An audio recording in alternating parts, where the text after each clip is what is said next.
the Living Farms podcast, the place where we discuss biodynamic practices worldwide for you, your farm, and the planet.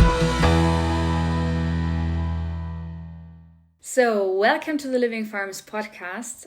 We are here today with Jean-Michel Florin, and I'm very happy that he's here, and we will talk about perception.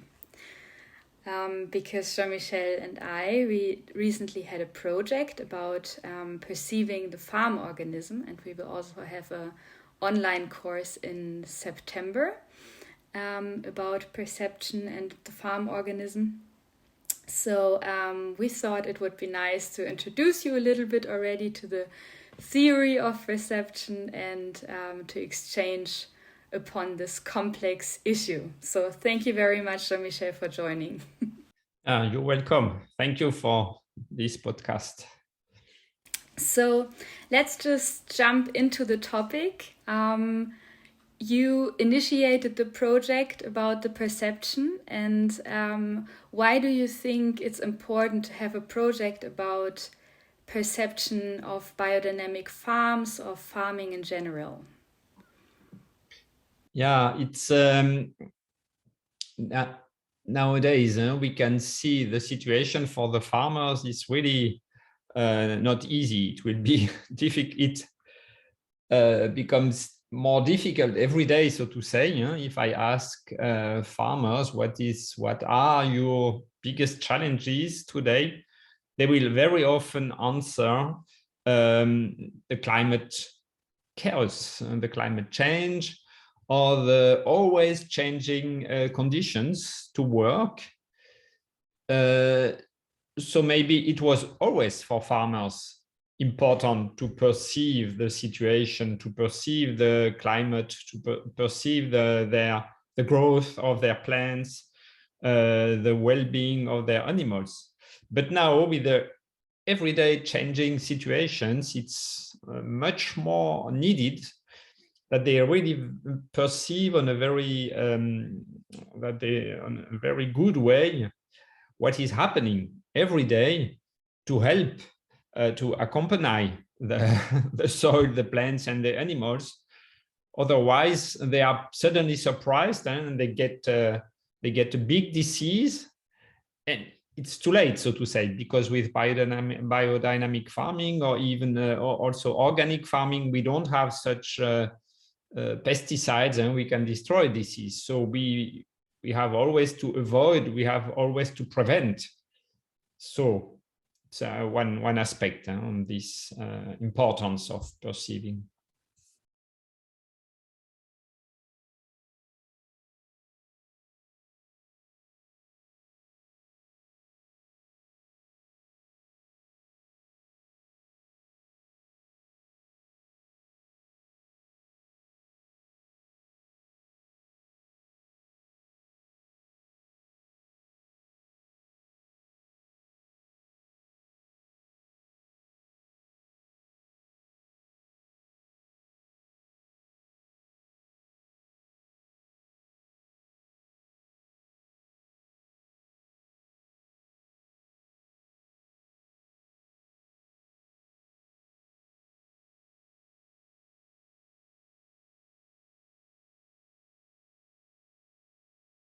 And there is maybe one more aspect. We would like to develop, so to say, the individuality of the farm, the individual aspect of every farm everywhere in the world, so to say, every place is different.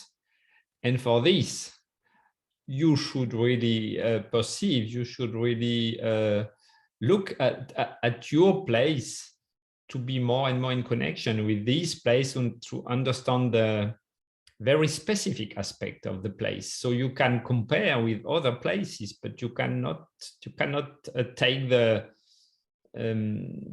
same recipes, so to say, from the colleagues. You can take some ideas, but you have really to adapt them to your place. Maybe it's colder on your place, or maybe whatever. The soil is different and so on. And some of the farmers also reported that their farming decisions are much better when they really train this perception, because when they are trained in perceiving the farm, and in particular the farm organism, they could avoid to make mistakes, and they could really increase their outcome of the decisions they made. So I found that quite an interesting aspect as well, that if you train the perception, it saves you time at the end for your farming activities. Yeah, I think it's very important, and it should be efficient. It's not perceiving for, for tourism. It's really to be more efficient at the end. Yeah. In between, I will always read some of the quotations of the interviews we had, because I think it's good to let the farmers speak for themselves. And one of them said that perceiving and experiencing the farm organism makes farmers more confident in what they are doing, and if they are making good decisions for their farms, it helps you to not stress about an overflow of information or too many outside opinions, but instead makes you confident in making your own decisions. So what do you think about this statement? Like, what resonates with you? There is something like a interesting bridge between the perception, what you can perceive on the farm, and then the decision. It's not linear. It's not you have perceived and then you know what to do. Very often, and we could see it also in the interviews, you have really to dive deep in the perception of the farm, so to say, and then you get a lot of you are connected then with your place. And then you get good intuition, so to say. But it's not directly. It's not, oh, okay, I perceived, and then I have a good idea. It can be, but the biggest decisions and I think the best intuitions or ideas, how to transform something, are not coming on in this way. But there is something in between that you have to transform it inside. And then wait, and suddenly some new intuitions are coming. So it's a very interesting process to look at. That's true, and I think what this growing your confidence is connected with making decisions on your farm. Or I mean, when you train yourself to perceive your farm, and then you do decisions that are having a better outcome, then as a farmer, you also grow then the confidence to continue to farm and to really, really stand by your decisions that you're doing, so to say. And maybe now it's the time that we can go into the anthroposophical understanding of perception. And here Rudolf Steiner developed a very special system, I would say, that is not comparable to nowadays understanding of perception and to other perception theories. I found that very interesting. Maybe you can elaborate a little bit on this, like what his perceptions on perceiving the outer world are, or the inner world sometimes also. Yeah, there is, it's one of the first work or research Steiner did. What is knowledge? What is knowledge about the world? His first book is a theory of knowledge, actually. Small book he wrote. He was I think 23, and then he developed it in other books, and it was really the foundation for his work. And it's important because it's really a clear basis for his work. And in this, to be more not so abstract, he explains how do we relate to the world. If we awake in the morning, for example, first we perceive, or we have the experience, we experience different things. We can perceive smells, for example, good coffee smell in the room or in the kitchen or whatever, or light and so on. So we perceive a lot of things through our senses, and it's really given from outside. It comes to us. We have to open our senses, and then it comes to us, and it's given. But the interesting thing is that Steiner explains, if you look very closely, you can also perceive feelings. You can suddenly get a feeling inside and say, okay, the place where the feelings are happening, it's not outside, it's in myself, but these feelings are also something given from outside. I can suddenly have a feeling, and okay, and then I can realize it, but it's given. Okay, joy, okay, or I don't know, yeah. And even some thoughts can be also perceived first, can be experienced, so to say. Yeah, and then the question is really how to deal with these experiences of senses. Okay, I smell something, of a feeling, and how can I try to understand what is it? And then I have to think, and then I have to be active. But the important thing is at the beginning to be aware that first we experience things or feelings or even thoughts as given from, so to say, as given from outside without doing anything. It's given to us. And for a farmer, I think it's very interesting to say, okay, on my farm, I can make the experience of a lot of senses, perceptions, shapes, colors, smells, taste, and so on. And then the question is, how can I understand them? But it will take time. First, I have really to be aware of these perceptions and not too quick say what is it, and not too quick. Very often we say, oh, okay, this smell, it's coffee, and that's it. But it would be much more interesting to say, which kind of coffee smell, or even don't say it's coffee, but how do I perceive this, and to deepen the perception. I think the first, and it's really the theory of Steiner is really to avoid to make a too quick interpretation of our perceptions, and to say, okay, it's coffee, okay, it's light, okay, it's red, okay, it's, but to look, to dive in the quality, to take time to make the experience broader and deeper, to have a deep experience of our sensitive perceptions and even feelings. Which kind of feeling is it? What does it, which quality, and so on. Yeah.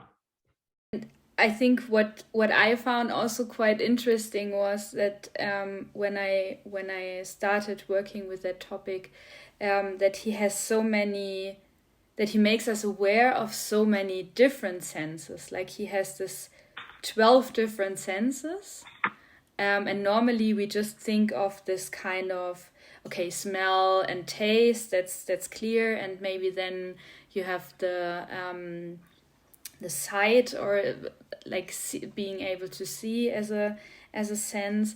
But he's really going into this like 12 senses that you can perceive and perceive as a human being, and then he relates them to your will, to your feeling, to your thinking. So that's quite a strong classification, and often I think they're interrelated. But I found that quite interesting, because in other theories, also nowadays in medicine, we don't have this like broad variety of perception. So it's rather narrow, and I think when you are on a farm, you can perceive so many different things, and that's great about his theory, that he really gives us the opportunity to widen our perception and to say, okay, there's so many senses that we can recognize on a farm. Yes, and I think we can also take it as a hypothesis. We shouldn't say, okay, Steiner said it's like that, but try to take this as a hypothesis. And then I try to make it in different workshops. And it's interesting, because then you see that you can differentiate more the different perceptions. Okay, I have maybe I have the sense of life.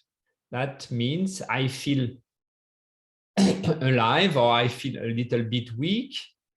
But this sense, I can also use it. I use it for myself to feel how I am today. I am healthy and full of vitality, or do I feel a little bit weak, and so on. Yeah, it's a sense, sure, but it's a whole sense. But we can also use it to look at a tree, for example. And I would say, every good farmer can, by looking at his plants or trees or whatever, say, oh, okay, this plant is now a little bit weak. So something is happening, or maybe not enough water, or maybe not enough manure, or maybe not enough light, or whatever. So this sense, life sense, is not one of the five senses, but it's very obvious to work with this. I mean, everybody can realize in the morning by awakening, how do I feel? Full of vitality or a little bit weak? And we can use it to look at the plants or the animals. And actually the farmers do this, but they have to get more confidence in this, and to use it maybe on a more differentiated way. But it's nothing new. It's really to realize that it could be a wonderful tool. And then other senses, but this, for example. Yeah. And then he also differentiates the senses into inner senses and outer senses, and those that are kind of mixed, so to say. So I think that's also important, that we realize that some of the senses are just belonging to us in a way and help us to really perceive our inner world, while others are more outwards in a way. Could you elaborate a little bit on this differentiation? Yeah, it's the first presentation from Steiner, as you said, inner senses, but the sense of life I described just before is actually for Steiner, it's an inner sense. But I tried to present that you can use it as an outer sense. So you can first, you feel it for your body, but you can also try to develop these and then use it also to feel, or to perceive, actually, to be clear, to perceive the vitality of a plant.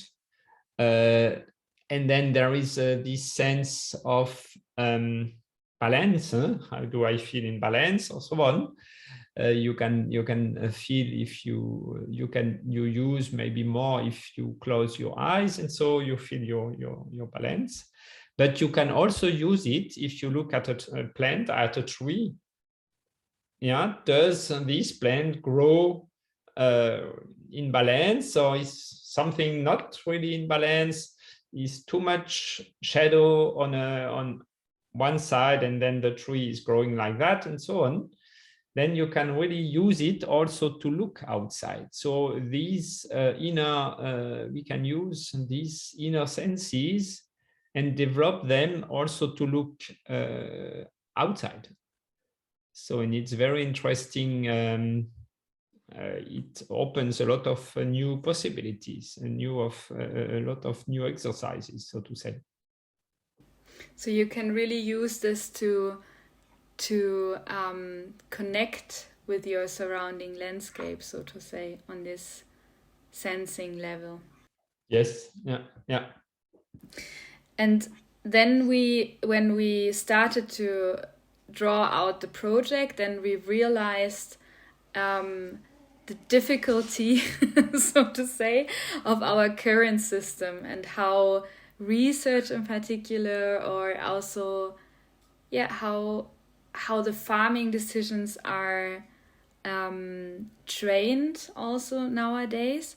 And then we realized, you mentioned it already a little bit, but I would like to go into detail a little bit more. The connection between your feelings, your perceptions, and your thoughts, and how these different aspects lead to results and actions on your farm. And there, I think this was one of the aspects which I really enjoyed about the project, realizing this, that in our research that we have at the moment, we are mainly going on the thought level. So that we think that a farmer has a certain thought, and then he's just directly implementing a certain action or result. But from our experience, we realize that it's probably much more complex, so that sometimes as a farmer you are perceiving some things, or you are feeling something, and then out of this you kind of go into an action, or into a management decision, so to say. And when you also look at this training system that we have at the moment, so the educational system of agriculture, then you will also realize that these perceptions and feelings are not at all considered. So this is something which is not at all trained in traditional schools, so to say, but rather the farmers learn that this kind of thought level, so that you have, for example, a certain soil, and this needs to have a certain pH, so it's based on data and facts, and it's based on what kind of chemicals you should use, or what kind of plants are good for which soil, but it's not about this intuitive feeling and perception and connecting with your farm.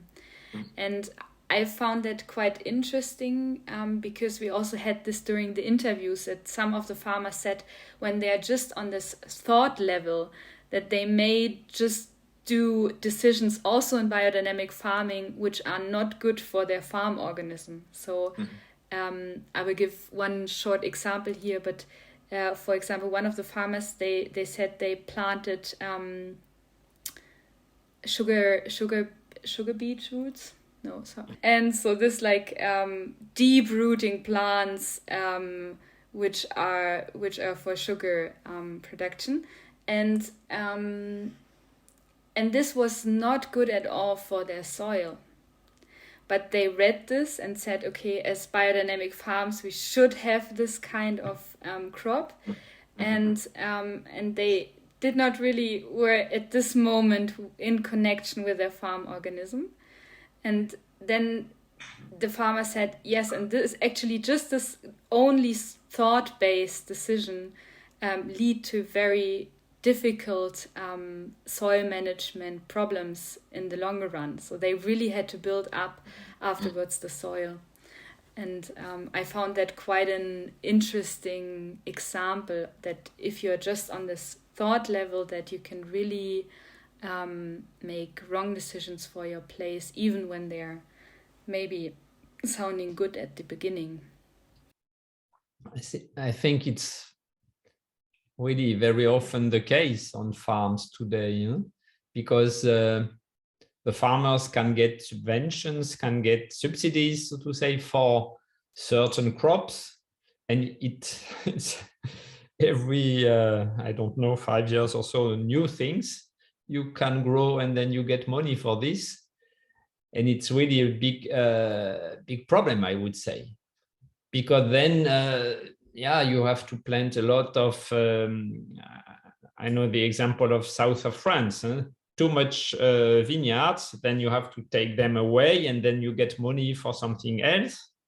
And then you get one more, then sometimes later, you get money to plant new vineyards and so on. So it's worse than even thoughts.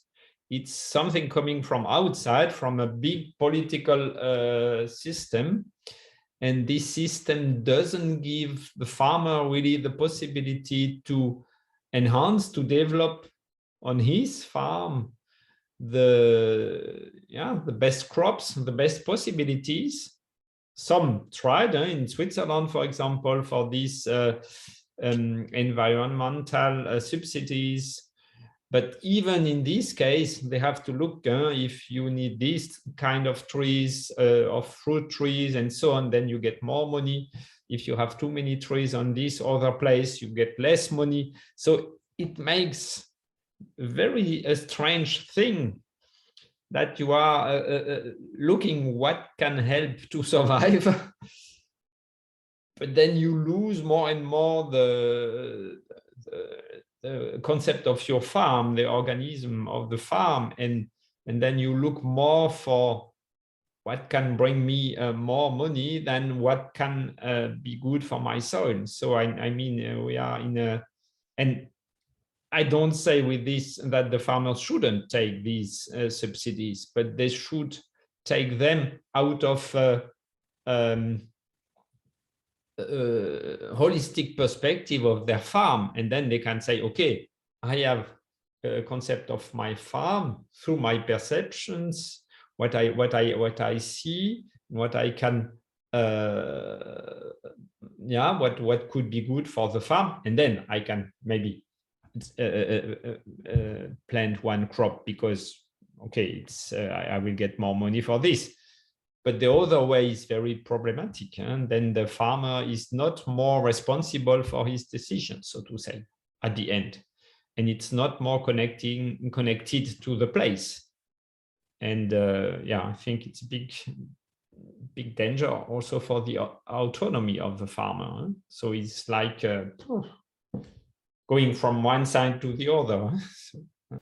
And that was really astonishing for me when we did this project. That the people also said that the farmers that we interviewed also said that it's really difficult to share this kind of practice of how to be more driven by perception in their decisions, but instead of trusting the science. And one of the interviews said, I feel like it is difficult to share the spiritual practice openly in our times without being considered as crazy. It feels like agriculture is more science-driven and based on facts rather than the connection with the spiritual forces of nature. And another interview person also said that people are scared to show how they connect with their farms. Shame or guilt might stop them from sharing their experiences. And that was a point where a little bit my heart was broken in the project, because I found it so sad that these biodynamic farmers, and we really interviewed people which are a long time in the practice, so they are not, let's say, so they're a long time in the practice, and I would say they are proud biodynamic farmers. But still they are afraid of sharing these practices for perceiving the farm organism and talking openly about it. And this is why I really enjoy doing this now in the podcast, that maybe other people that feel a similar way, that they hear a call for connecting via perceiving the farm organism or your farm, that they might be encouraged to do so. But why do you think are other reasons why farmers are afraid of really connecting with this perception of the farm? I mean, Farming or agriculture is now more, is really, I think in the past it was more an art, so to say, an art in the sense of doing something out of yourself in connection with the place, but create something new, like art, together with nature.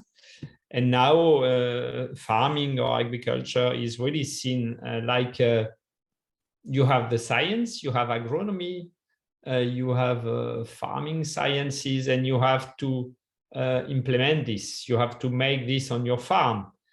And so you are, as a farmer, you are more and more somebody who is only doing what the science says, so to say. Also, it's what we learn at school. And I have also to say, I think we could see that this kind of I could say science is the new religion, and science in a very in a narrow way. I mean, biodynamic farming want to be scientific, but scientific in a very broader way. It's the reason why we explain what is our theory of knowledge.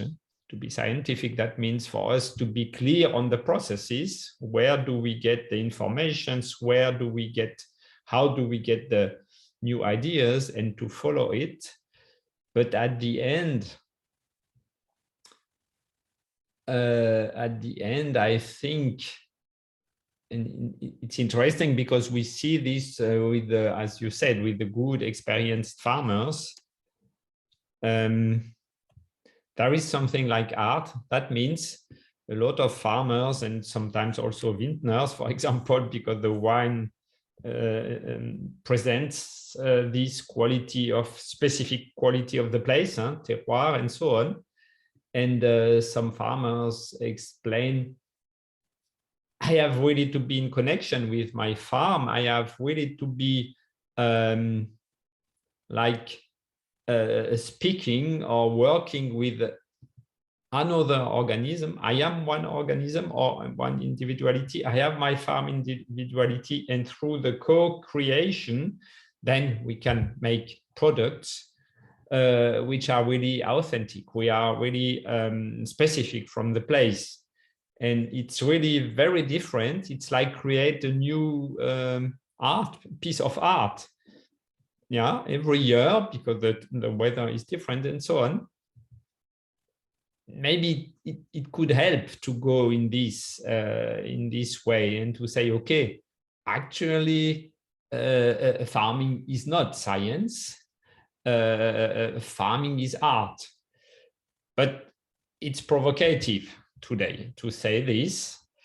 But it could be a way, to make it better and understandable for the people, for the consumers. Because I think the consumers can, more and more consumers can really understand this. They're happy with when they have a good meal, when they have good food, when they have good drinks, and when they really can feel the specific quality of every bread or cheese or whatever.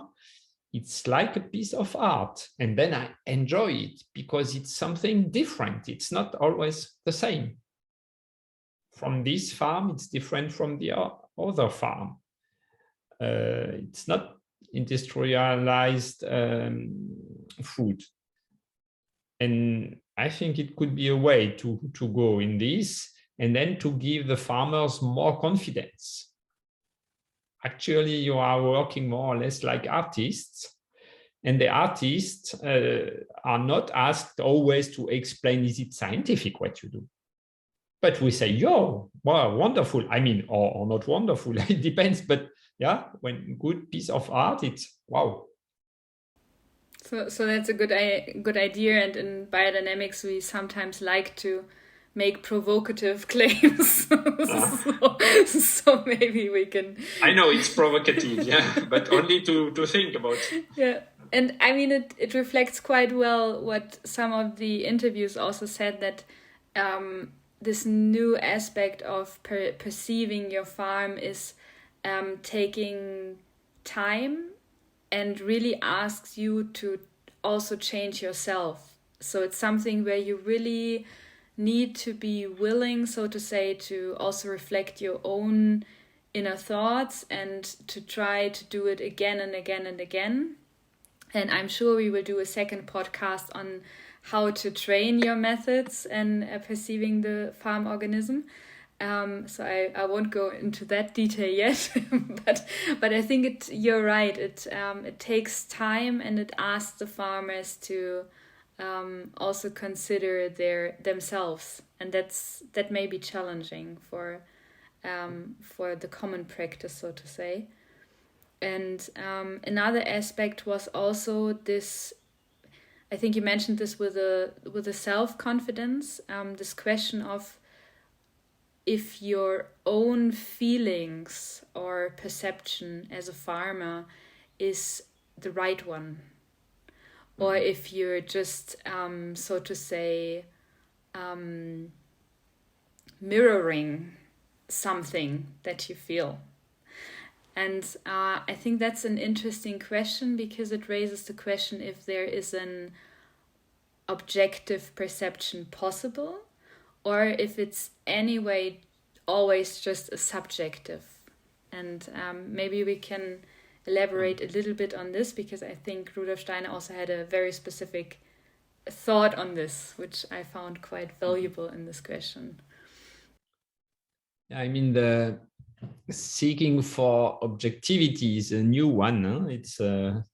It came with modern science, and if we take this really at ideal, then you have to say all senses perceptions are subjective. It's a little bit the problem. It's what Descartes said. The colors and the shapes, the smells, and so on. It's all subjective, so to say. What is really objective? It's only figures. So the weight and the length and what you can transform in figures. But it makes the world very narrow, so to say. Then you have a very gray world with molecules, with figures, with but no colors, no smells, and so on. No hard, yeah. And the big question is how to develop scientific way to also to take all the qualities. I mean, with qualities, colors and sounds and smells and taste and what I can feel and so on, and to study them in a scientific way. And it was what Goethe tried. Goethe developed, and Steiner worked further on this. And then maybe we can explain it like that. There are two aspects. One aspect is for sure that it's, as you said before, every person, farmer who wants to make this path of this research, kind of research, should really learn and work on himself to be always aware of what do I get as perception from outside, and what do I put from myself as interpretation, and so on. So very often we react, we smell, and we say, oh, I don't like or I like. It doesn't help to understand really what is the quality of the smell. Or we say it remembers me the smell of the room from my grandmother. So it also doesn't help. I mean, we have really to learn to characterize, to go to describe the qualities, yeah, as good as possible. So the first thing is really to learn the tool for qualities. We are the tool to perceive qualities. We cannot take pictures or tools like we are the tool, and it's a little bit the problem. How can we develop ourselves so that we really are open to the perceptions from outside and reflect them? The first thing. But at the end, we are all a little bit different. We have all a little bit different view on the world. So I would say the second aspect to go towards objectivity, so to say, it's to make it as a social process.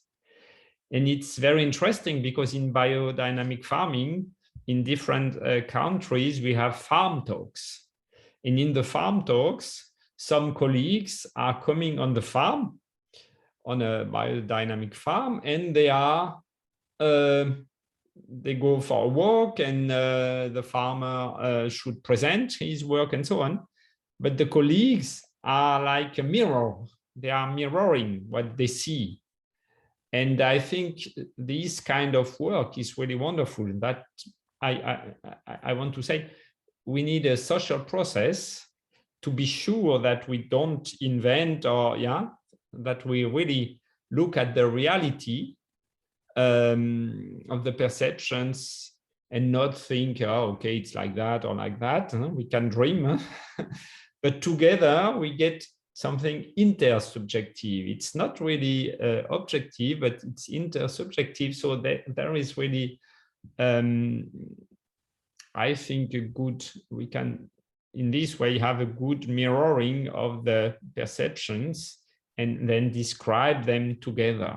And we make a lot of, there are a lot of people who are doing workshops with this together. So the two aspects, the own development of every farmer, it's very important to develop always. It's not you have studied at the university and then you are agronomist and then you are ready, you know everything and you can implement it. No, it's really a path of development, a path of, you have to make it you can develop it always, or you have to develop it. It's a very important aspect from what Goethe said. You are on a path of development. Science is not you are scientific and then just use it. And the second thing is really to work with colleagues, I would say, or with consumers and so on, or other people. No? Yeah, so it always takes, for me, I worked in social science for some time with the farmers, and for me what you describe is that before doing the interviews I always try to make myself, so to say, really empty and like get rid of all of my experience and my background and my knowledge, so to say, and then try to really take in everything that is coming from the outside. And then of course sometimes you need to differentiate if this is really from the outside or if it's still a part that you haven't managed to get rid of, so to say. Yeah. So that's sometimes challenging. But I also feel that with the exchange with the others, you can quite well validate your own perception. And this was for me also very impressive. I once did a workshop with Thorsten Arnken, who's our colleague from the natural science section at the Goetheanum, and he's doing this methodology where you paint, so to say, the quality of the smell of a plant. And of course the colors were not exactly the same throughout the participants, or it was a little bit different shapes sometimes, but let's say the general quality of a plant was perceived quite similar among the participants. And I think that's something that we can recognize in different areas of perception, that when it comes to to the quality that you mentioned, so this like bigger picture, so to say, then the perception is quite similar. And I think that can give us as human beings also a kind of security in a network, that your perception is not completely different from those around you, and that you can kind of interact with your feelings and perceptions of a place. And it's just more a question if you allow yourself to have access to this kind of quality. Mm-hmm. So I think it's really nice. For those listeners, I will link the perception projects into the show notes. And if you would like to learn more about the farm organism and perceiving the farm organisms, I would also like to invite you to the course of Jean-Michel and me on the farm organism for planetary health. It will start in September 2022. It will be an online course, so you're warmly invited to this. And yes, thank you very much, Jean-Michel, for this fruitful exchange. I really enjoyed the project that we did, obviously, but I still like the discussions with you about this project. And I'm very grateful for your insights on this anthroposophical background of perception. So thank you very much. Yeah, thank you, Lynn.